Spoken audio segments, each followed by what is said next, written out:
ఎవరు నాయనా నీవు? ఎందుకింత ఆవేదన పడుతున్నావు? జీవిత పరమార్థం తెలుసుకోలేక ఆర్తి పడుతున్న అంధుడు. జీవితానికి పరమార్థం అంటూ ఒకటి ఉన్నలుగుతున్నావా? లేదా స్వామి, వేదాంగాల నెరిగిన మహర్షులు, దేశ దేశాలు జయించిన చక్రవర్తులు, పేద సాద అంతా పుట్టి తిరిగి మరణిస్తున్నారు.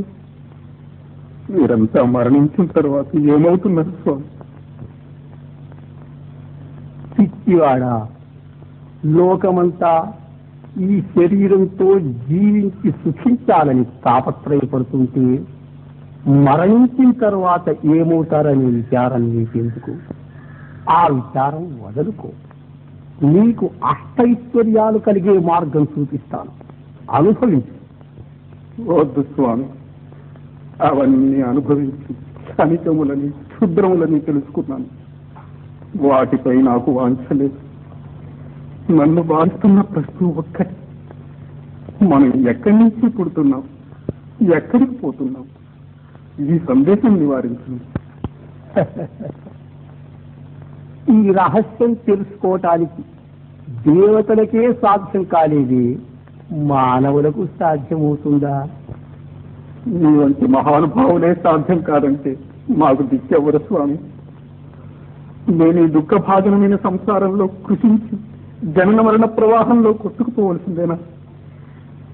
మానవుడికి తరుణోపాయం లేదా స్వామి? లేకే నాయనా, ఉంది. ఈ శరీరం విద్యలు రెండుతోనూ పుట్టింది.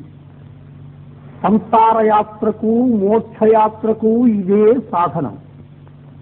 అవిద్యచే మోహితులమై కనిపించే ఈ జగత్తు సత్యము నిత్యము అనుకొని దుఃఖభాజనులమై సావు పుట్టుకల కుమ్మరిసారెలో తిరుగుతున్నాం.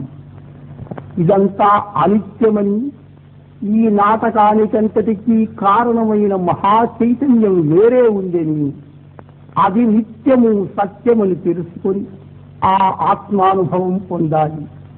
అదే జీవిత పరమార్థం.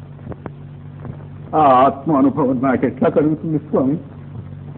భక్తి మార్గంతో కొందరు, జ్ఞాన మార్గంతో కొందరు సాధించారు.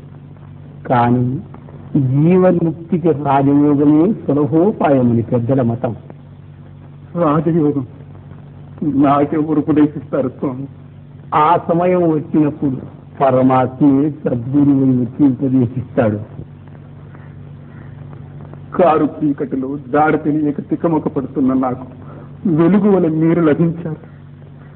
మీరే నా గురువులు, నా దైవం.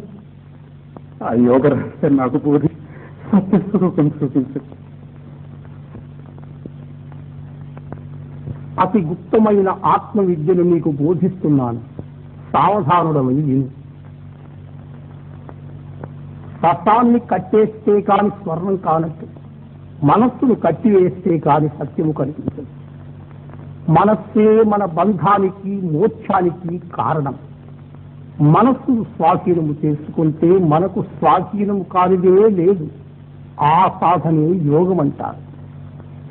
సాంగయోగాన్ని క్రమంగా సాధించి చిత్తవృత్తుల నడచి సమాధి స్థిరుడమైనప్పుడు నీ మనస్సుకు అనంత శక్తి కలుగుతుంది. అప్పుడు నీవు చేయలేని కార్యమే ఉండదు. నిన్నింతవరకు తన చేత చిక్కించుకొని ఆడించే ప్రకృతి నీ స్వాధీనమవుతుంది. మోక్షం అంటే అదేనా స్వామి? కాదు నాయన, అది మోక్షానికి మొదటి మెట్టు.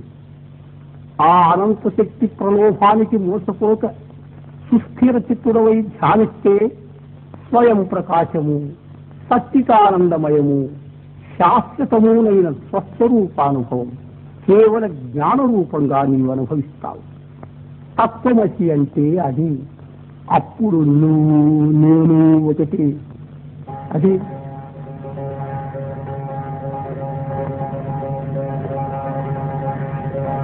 రాజయోగ సాధన చేసి అఖండ బ్రహ్మానందానుభవం పొందు.